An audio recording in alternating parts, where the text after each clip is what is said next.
Hi guys, you're not ready. It's gonna be a little bit of a jump scare.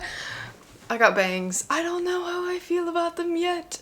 Okay, so everybody be kind in the comments. This is what I was going for with my bangs, but I haven't had bangs probably since college, and I also kind of got them on a whim, and I don't have any of the proper styling tools for them yet. So, yeah, I let them air dry, and that's what we're working with for today. Nothing gives fall quite like bangs, you know? Welcome back to my channel. My name's Heather if you're new here, and today I have fall book recommendations for you. Kind of like an overview, a guide to fall reading. This will be great if you are a new reader and just getting into reading. I have like 30 book recommendations for you, and then this is also probably a good recommendation video for people who regularly watch my channel as well, or are just an avid reader, hoping I have some books that I'll be mentioning today that you haven't read yet, because I have book recs from horror to fantasy to dark academia, dark romance, cozy romance, witchy books, witchy romance. I have a little bit of everything. Before we get into the book recommendations, I do want to quickly thank the sponsor of today's video, which is Rocket Money. You guys have heard me talk about Rocket Money before because I'm an avid user of Rocket Money. It's how I track all of my finances. I have been a premium member of Rocket Money for over a year now, like a year and a half-ish, maybe a little bit more than that. Rocket Money is an all-in-one personal finance app that helps you cancel subscriptions, lower bills, and just overall manage your money better. Rocket Money is where I like to budget all of my finances. So with Rocket Money, you can create a customized budget in seconds. The app shows you where your money is going at all times, and it identifies your top spending categories with insights on how you can stay within your budget better. And Rocket Money will also notify you about upcoming charges or when your balance is low to help you avoid overdrafts and late fees. I really love how Rocket Money notifies me when I have upcoming charges. It'll notify me when I have bills coming up. Like I think I just got a notification this past week of like, you have 3 bills coming up this week. It's just really helpful in keeping me aware of where all of my money is going. Not only has Rocket Money helped me save money, but it has helped all its customers save up to $740 a year when you use all of the app's premium features. To save more and spend less, you guys can join the over 5 million members using Rocket Money today. One of those members being me. You can go to rocketmoney.com/heather.mclarry or click the link that will be in the description bar down below to get started with Rocket Money for free. Thank you, Rocket Money, for sponsoring today's video, and now let's get into the fall book recommendations. Okay, I brought you down the floor because I mean business.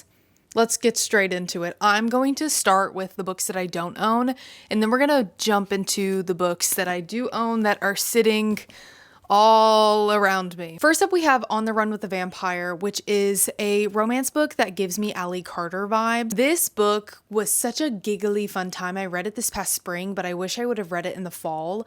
The MMC is a vampire, and the FMC is a human who is dressed up as a vampire for Halloween, and the man runs into her on the subway and he deadass thinks she's a real vampire. And so later in the book, he remembers like, oh, there's this vampire chick in my territory I can run to for help. Like, she'll understand. And he goes to her and she's like, what the f? And he's like, you're not a vampire? And she's like, no, I'm not a vampire. That was a Halloween costume. But it's too late. And he gets her roped up into his shit, and the next thing you know, she's on the run with a vampire. Such Sharp Teeth is a book that I read this past fall, and I listened to the audiobook of this, but I do think reading it physically or an e-copy would be just as good. This book has an angry FMC, and her anger is warranted, and I loved how angry she was, but I'm not sure if this will be everybody's cup of tea because like she really, really was angry, but her anger stemmed from having this lack of control with her body. At the very beginning of the book, she gets bitten and then turned into a shifter werewolf thing. And the setting of the book is set in a world similar to ours.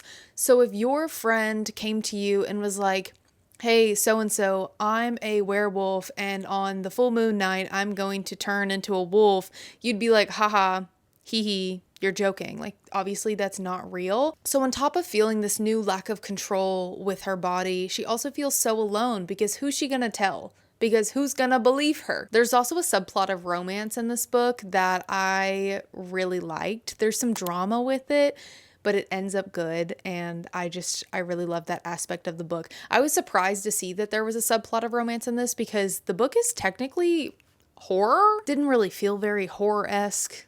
It just felt like werewolfy fiction. angry fiction. I don't know. The Wraith King, I think I read this book either this past spring or last fall. This is the first book in what is to be a series, but there has been no news about the books that will be coming out after this one, so this is the only one out for right now. This is a fantasy book leaning romantasy, but I felt like the blend of romance and fantasy was done very well. Sometimes with romantasy, the fantasy world is so lacking and it's not detailed enough for me. I felt like the fantasy world was detailed enough for me. And I felt like the world building was also good enough for me. Was it spectacular, out of this world, the best fantasy world building you've ever seen? No. But it was good for a romantasy book. In this book, there is a dark and brooding, scary, dark fae demon MMC. Listen, I love a demon in the fall. I love a demon man. And he was scary, but he grew on me. And then we have our light fae FMC, who was gorgeous, beautiful, headstrong, resilient. What are some other words I can use? Selfless. Selfless is the main word because she gave up herself to the Wraith King, this dark fae demon, in order to save her people. The Invisible Life of Addie LaRue is a must-read for the fall. This book is slow to get into, or at least for me, it was slow to get into, but it is so worth it because eventually V.E. Schwab seamlessly ties you into the story, and by the end of it, you're an emotional wreck, or at least I was an emotional wreck. I was sobbing at the end of this book, actually sobbing. Addie, our main character, makes a bargain at the very beginning of the book to get out of a marriage that she does not want to be in. She makes a bargain to get out of that, and with this bargain, she is to live forever, but be forgotten by everybody that she meets. And she is forgotten by everybody that she meets. And throughout the beginning of the story, it was honestly kind of cool. I was like, oh wait, that's kind of cool. You won't be feeling any embarrassment because someone's gonna forget you. Nothing matters. And then the way V.E. Schwab starts telling the story and telling Addie's story, you really start to feel the sad and emptiness that comes along with being forgotten by everybody that you meet. However, at some point in the book, the words, "I remember you," are uttered by a character. And the moment I read those words on the page, my jaw dropped. I threw the book across the room. I felt joy. I felt happiness. And everything was good for a little bit there. And then V.E. Schwab swiftly chokes you out. Charming Your Dad is a book that I read a couple years ago and absolutely loved. This is a demon romance, a dark romance, and the FMC in this book is a witch, and I absolutely loved it. The main trope in this book is ex-boyfriend's dad. This FMC has a cheating ex-boyfriend, and what better way to get back at her ex-boyfriend than go after his dad? And the ex-boyfriend and his dad don't even have that good of a relationship because demon dad, he wasn't really present in this guy's life, so they don't even really know each other that well. But still, this FMC goes after the dad, and the next thing you know, she's like, wait, yeah, he's hot, but there's so much to him, and I actually really like him. This book was really spicy. Letting you know, so if that's your cup of tea, or if it's not your cup of tea, you are prepared going into it, but it was a fun time. Blood Orange by Karina Hale. This is another insanely spicy romance book, and with this one, I actually had to skip some of the spice scenes in it, and I'm normally not a skipper of spice scenes, but there were so many. I was like, guys, get back to the plot, because the plot is fucking good. Especially 3/4 the way through, I was like, no, I don't want you to be banging. I want the plot. The FMC of this book is a witch, and she has been a part of the Witches Guild ever since her parents were murdered. And in the Witches Guild, she has been raised to kill vampires. And so she is set on a mission at the beginning of this book to kill this one vampire who is the MMC of the book. He is a professor at this music school in Venice. She has to go and pretend to be a student there. She has a glamour on herself, so he does not catch that she is a witch, and she has to get close to him in order to kill him. Bram Stoker's Dracula was based off of this MMC vampire man, which is just like a funny touch to the book. When the MMC is around the FMC Dahlia, he feels this weird pull and tie to her, but he can't pinpoint what it is. He can't pinpoint what it is because she has that glamour on her, but she is actually his reincarnated love. And I know this is sounding ridiculous. I know this is sounding ridiculous, but it was good. But it was so good. And the ending of this one had me gagged. Like, actually throwing my book across the room, I was like, there is no way the author just did that to me. But she did. Grey After Dark is one of my favorite thrillers ever. I always recommend this thriller. This is one of the only thrillers I think I've ever given 5 stars to. It's so good. It's based on true events, which makes it a little bit more creepy. We have our main character, Miley, who is an Olympian. She ends up taking a job at this mountain guest lodge for the summer. She goes on a lot of runs in the woods when one day she gets abducted while she's on her run in the wilderness by some crazy people. And the book just follows her fighting for her life and trying to get out of this situation. And then her Olympic partner comes and tries to find her. There's a little bit of a subplot of romance, and it was really cute. He will do anything to find her. And like his devotion to her was beautiful. Then we have Hidden Pictures, which is technically horror and psychological thriller. Mallory, our main character, is fresh out of rehab, and she gets a babysitting nanny job to watch this little boy named Teddy. And Teddy likes to draw. And at the beginning of the book, he starts drawing some childlike pictures. Sometimes they're a little spooky, but they're definitely childlike. And then all of a sudden, they turn very, very detailed and realistic and scary as. And throughout the entire book, the pictures are included. So I wouldn't recommend the audio for this one. I would recommend reading the e-copy or the physical copy so you can see the pictures that this kid draws. But since Mallory is straight out of rehab, it also adds this unreliability aspect to the book. So she can recognize how crazy it sounds for her to tell the parents that, hey, your son drew these pictures. And so she sets out to solve this unsolved murder, and she tries to get to the bottom of what the is going on in this house with this kid and what are these pictures alluding to. Next, we have Morbidly Yours, which is a very cozy romance book that is set in Ireland. Our FMC moved to Ireland for a new job, and the MMC of the book is an undertaker, also her neighbor. Callum, the MMC, cannot take over the family business of undertaking unless he is married before his 35th birthday. And so him and the FMC become friends, and she tries to help him find a wife. This is very much a friends to lovers book. It is a little bit slow burn because I remember reading it and screaming at the page, would you just fucking kiss already? Just kiss each other. Just kiss each other. The MMC of this book also has a stutter, which I love the representation of that. It was just so cute, and he was so wholesome, and he looks like this, and I'm obsessed with him. I'm obsessed with him. I also liked Lark, and I just love friends to lovers. It's one of my favorite tropes. Now we're getting to the books that I own, guys. Now we're getting to the books that I own. I'm still gonna go down my list, so I will be reaching around and grabbing books from all over the place because they literally are all over the place. First up, we have Slewfoot by Brom, which I read for the first time this past year. This is a horror book, and like all of Brom's other books, it has his wonderful art in the center of it and throughout the book. This was just so good. It was so good, and it is the perfect read for the fall. And it follows our main character, Abatha, who is a woman in colonial New England. So what does that mean? Yeah, she doesn't have a lot of rights. She really has no rights. It starts off the book with her being married to this strange man who, he was strange, but I also kind of liked him. He was sweet and endearing, and I think he actually really did want the best for Abatha.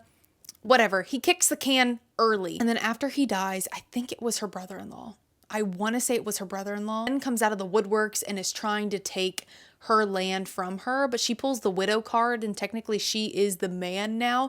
So she does have the right of keeping the land, keeping her property, keeping her rights, and she is fighting her brother-in-law tooth and nail to not let him take what is hers. Alongside the journey of her fighting against him, she ends up taking up the help of an entity, Slewfoot. Abatha also already has the word witch being thrown at her, and we know back in the day how people love to throw around the word witch and how that would genuinely get you burned at the stake. So she is trying to navigate keeping what is hers and remaining a strong, powerful, independent, widowed woman with the help of Slewfoot, but also trying to stay alive. This is one of my favorite reads that you absolutely have to read this fall.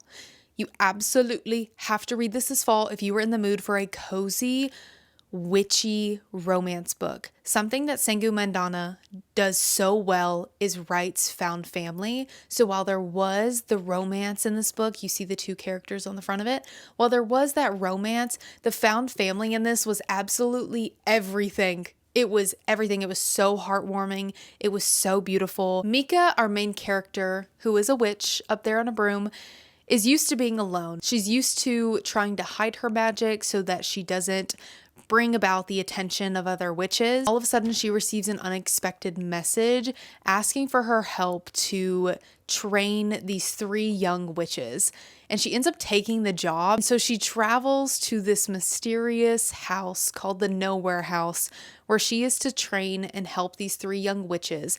And while she's there, enter the MMC of the book, who is this grumpy, moody, icy librarian of the house. I love the fact that he was a librarian. Something about that is just He is prickly and a little bit of an asshole because he sees Mika as a threat, and he will do anything to make sure these children get everything that they need to become good witches. So he is not the kindest to Mika at the beginning of this book, and it takes a bit for her to grow on him, but she eventually does. Immortal Dark is a book I'm actually rereading right now, and you have to read this book.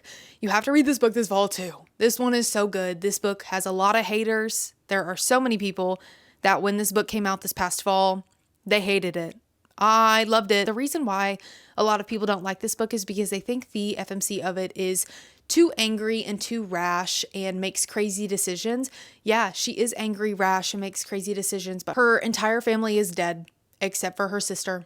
And her sister goes missing, and then she has to live with the vampire who she thinks took her sister, so no shit, she's being crazy. This book follows Kidon trying to find her sister. When she and her sister were young, they were both taken away from their house and their house's vampires to live a life separate of that world. And when her sister gets taken, she thinks that one of her old house vampires has taken her sister, and so she ends up going back to the house to try and inherit it and take it over, while also being close to that last vampire so that she can try and get answers. And her and Susenyos are beefing the entire time. Obviously, they are enemies throughout the majority of this book, and it makes sense why they are, but also they're enemies to lovers. True enemies to lovers. Most of the time when you see an enemies to lovers book, one of the characters is silently pining for the other one. No, this is true enemies to lovers. Like, I thought they were going to kill each other for probably 75% of this book. And they still could come out at the beginning of the next book and kill each other, and I'd be like, yeah, it makes sense. Next we have Anathema by Carrie Lake.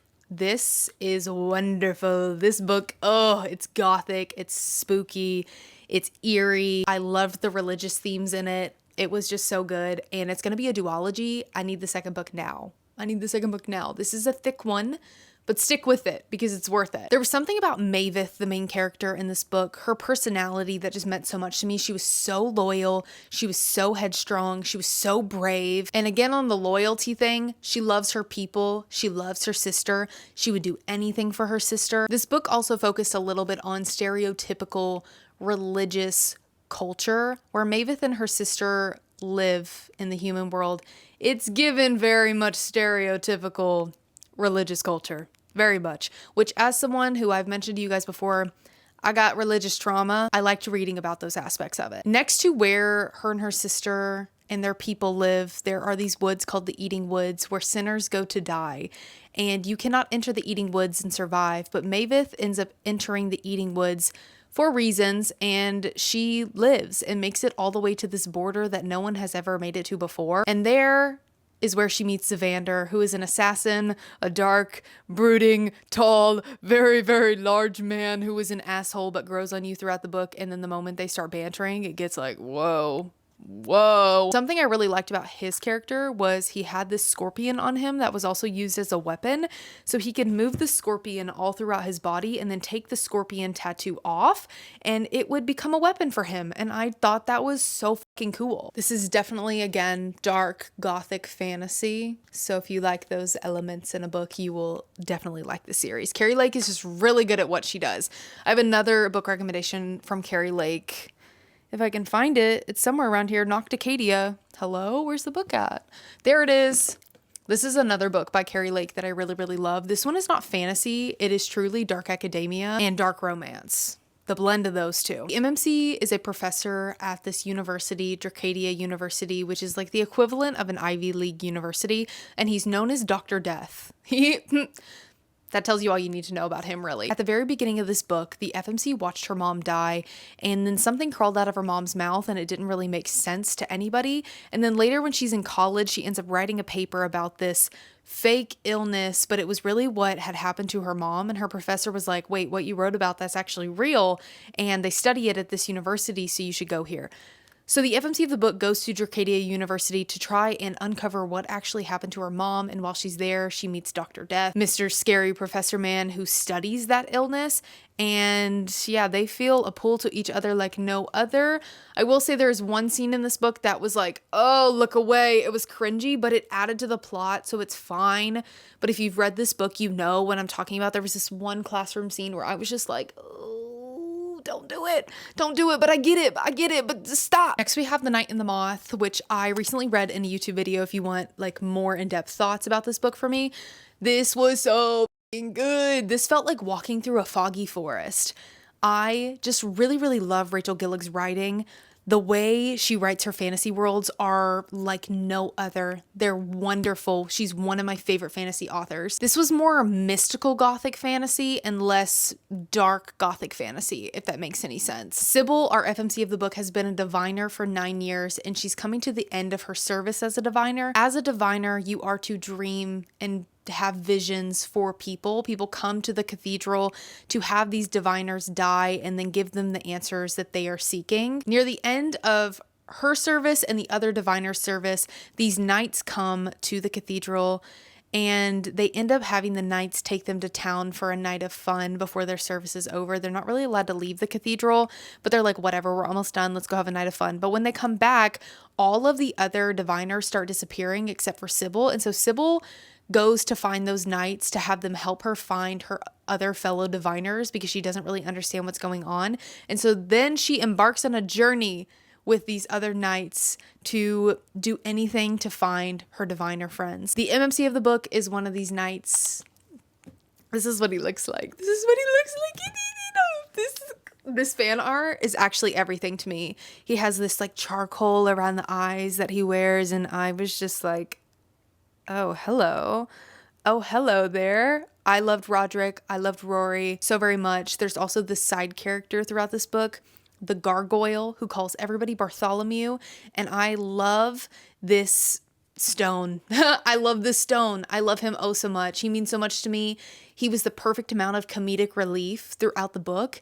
And he just, thinking about the ending of this book, which the ending of this book, by the way, had my jaw on the floor. Thinking about the ending of this book and the gargoyle yelling, Bartholomew! I love him. Another book by Rachel Gillig I have is One Dark Window. This is a part of a duology, a completed duology. This is the first in it. And if you haven't read this, this is another incredible fantasy series that feels like walking through a foggy forest. Like, Rachel Gillig's book just feels like you're walking through mist and fog. Fantasy elements in this one were so unique. Our main character, Elspeth, in this book has a monster living inside of her. These are the vibes.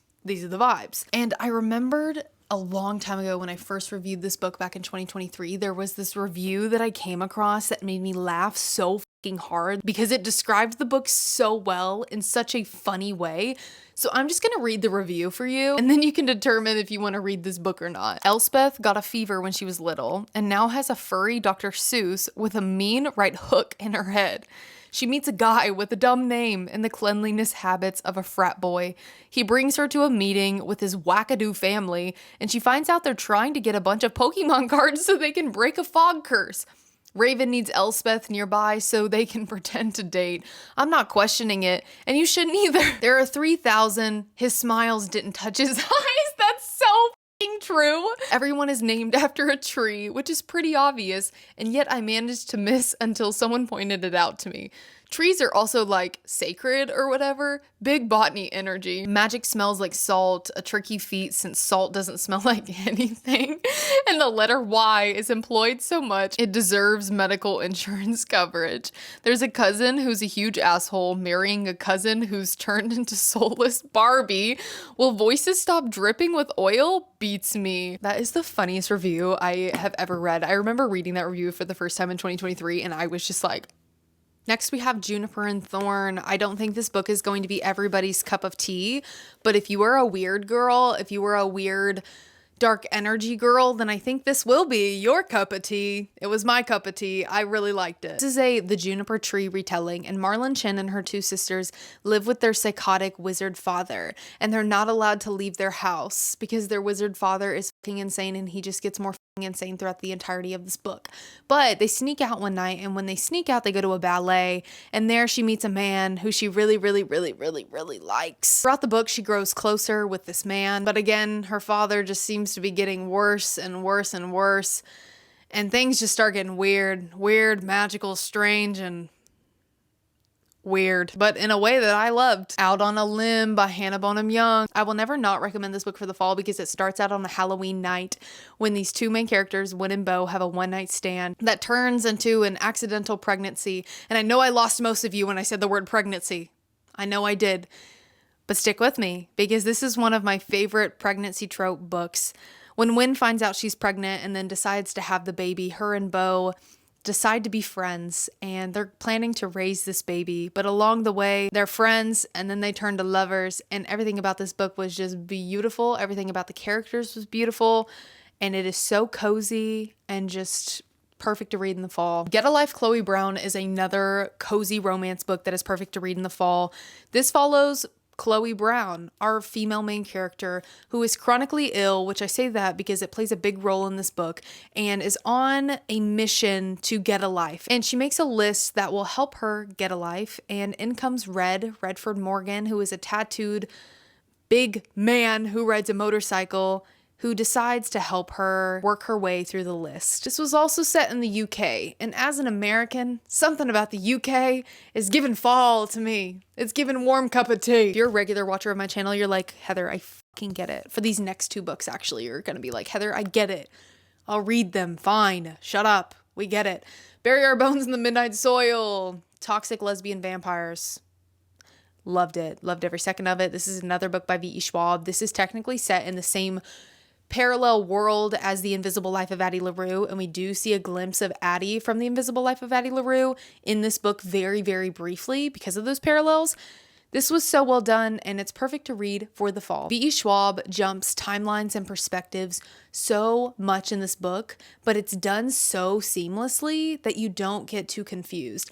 It goes from Maria's point of view in the 1500s, all the way to Alice's point of view in present time, all the way to Charlotte's point of view, and it bounces all over the place following these toxic lesbian vampires, but it was done so well. Something that I really liked about the vampires in this world is while they don't age, you know, because vampires don't age, their souls can deteriorate. And something that happens with some of the vampires is when their souls deteriorate, they truly turn into a dark and awful person that is just unrecognizable to who they were before. And there is one vampire in this book that happens to, and they just start wreaking havoc and ruining everybody's lives. Oh, another one where you're gonna be like, shut the Bride. If you haven't read it, read it. Vampires, werewolves, gift from Allie Hazelwood herself. The second book comes out this fall, which I'll be reading and you should be reading too. This is a marriage of convenience book. The FMC is a vampire, the MMC is a werewolf, and the vampires and werewolves in this world hate each other, but they end up getting married to kind of unite those two communities together. Does it really work? Not really, but we see a lot of forced proximity in this book because they do have to get married and they come to really like each other, and they also might be mates. Her Soul to Take. I also told you guys in my TBR video that this is a book that I plan to reread this fall because it is so good. So good. This is a demon romance. The MMC is a demon and the FMC is a supernatural hunter. She just feels really drawn and pulled and loves the supernatural. And so one day she's on a hunt for supernatural things when she summons a demon, and she summons the MMC of the book. Yeah. The Mind series. This is another book that I will always recommend. I read this like 3 years ago and I will never shut up about this book. If you want a book with Criminal Minds vibes, this is the book for you. And Criminal Minds vibes are perfect for the fall. The FMC of this book is a serial killer. She kills for good reason, in my opinion. And the MMC of this book is an FBI agent. And they start dating. He is also on the case trying to find this serial killer that is her. He thinks it's a man, a big beefy man, but it's actually his small little girlfriend who is killing all these people. The Mindfuck series is very popular, so if you've already read that, I have a couple other books that give the Mindfuck series vibes. First we have Marrow, and then we have Black Sheep, both by Bryn Weaver. Black Sheep follows one serial killer who is the FMC, and then the MMC is a professor, and they are both trying to take down this cult leader. And then in Marrow, both the main characters are serial killers. I believe the MMC is like an anthropologist, and the FMC was a marine biologist, and they're both killing in like the same area, and they kind of hate each other at one point in the book, and they're kind of like going against each other at one point in the book, but also like they're bringing attention to their area because they're both killing.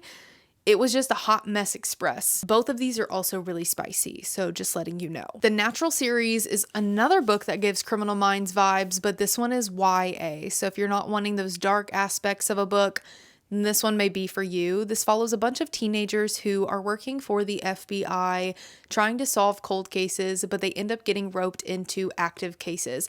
All of these teenagers have special gifts. One can tell when someone is lying, others can read people super, super well. Another one spits out these random facts and just seems to know everything. And together they are helping the FBI, again, solve cases. But they all have a little bit of messed up and twisted past, which is what eventually ropes them into these active cases. So the killers are actively killing, and it's tied up with these teenagers, but they're also trying to solve it at the same time because they're like, why not? The Secret History by Donna Tartt is another book that I'm going to be rereading this fall. This is just rich kids doing weird shit. This is truly dark academia, and I mentioned that I was going to be rereading this book as well in my TBR video. I reread this every single fall. It is just so good. It's slow, but so good, and the audio is also incredible. The main characters, you love them and you hate them. Well, you just feel so like about a lot of them. Big Saltburn vibes. Big Saltburn vibes. Next, we have One for My Enemy by Olivia Blake, which this is a book broken up into 5 acts. The first 3 acts were truly 5 stars for me. The last 2 acts were like 3.5 stars. I don't regret finishing the book, but I want you to read this regardless and just read the first 3 acts and appreciate them for what they are. And then if you want to read the last 2, read them, but also things kind of tie up a little bit in the first 3. I don't know. The first 3 were just so fucking good. This follows 2 rival witch families living in New York City, and they have like generational beef between them. And throughout the book, the Antonova sisters and the Fedorovs? In this family, it's a bunch of girls. In this family, it's a bunch of boys, and they're just like beefing, but also intertwined somewhere in there, there's a love story. A love story that shouldn't be happening. Ninth House is another book that I will always recommend. If you're a regular watcher of my channel, you know how much this book means to me. This is one of my favorite dark academia books ever. I just love it so much, and I'm still waiting on the 3rd book in this trilogy to come out. I don't even think we have a release date, but I think Lee did say something about it on her Instagram recently. I need it now. This book follows Alex as she goes to Yale to work as Dante under her Virgil Darlington, and them two together are a part of the Lethe House, which overlooks all of the secret societies at Yale. So basically her and Darlington are in charge of keeping all of the secret societies in check and making sure they don't do anything crazy. And these secret societies make the world run the way the world runs. So they can make so-and-so more rich. They can make so-and-so president. They can do this. They can make the weather go this way. Like all these secret societies do different things individually, and they are just there to make sure they don't go batshit crazy. At the beginning of the book, we know that Darlington, who is supposed to be training Alex, is missing. And throughout the book, Alex is trying to find out why exactly he's missing. And she seems to be, alongside Dawes, this side character, really the only people that want to find where Darlington is. But while Alex is doing that throughout the book, someone also dies at the beginning of the book, and Alex is trying to figure out how all of these things are tied together. And she's trying to see how that death and Darlington going missing, how that ties to all of these secret societies. Then we have Legendborn, which is a book that was recommended to me since I liked Ninth House, and I fucking loved this book. There are 3 books out in the series so far, and I need to read the other two. This was a 4.5, 5-star read for me. Like, it was so good. I need to read the other two so bad.